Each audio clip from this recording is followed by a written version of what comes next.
İstediniz mi? Şaşmayın düşkünüm.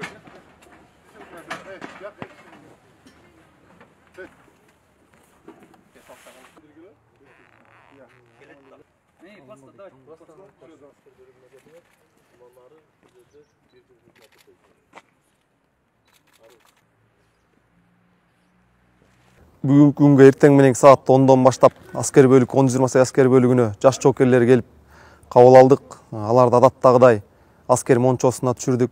Кийимдерин кийгизип, аскердик кийимдерин, аскердик бет сыларын чактап, ченеп, азыр аскер бөлүктүн күнүмдүк турмушу менен таанышууда өздүк курам жаш жоокерлер.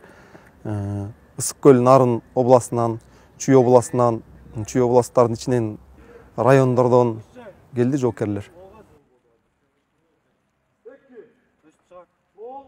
Азыркы убакта жоокерлерди түшкү тамактанууга даярдап, саптык ыкмалардын эрежелерин үйрөтүп жатабыз. Жоокерлер жакшы, толук кабыл алып, берген буйруктарды так аткарууда. Мен катардагы жоокер Үмөткулов Бекназар, Чүй облусунун Москва райондук комиссариатынан келдим. Кызматка мен өз каалоом менен келдим. Бул жакка келип, жаңы эле келгенибизге бир күн боло элек. Жаңы келип, Баняга түшүп, азыр катардагы аскер комиссариаттары бизди бул жакта катардагы сап каттырууну үйрөтүп жатат.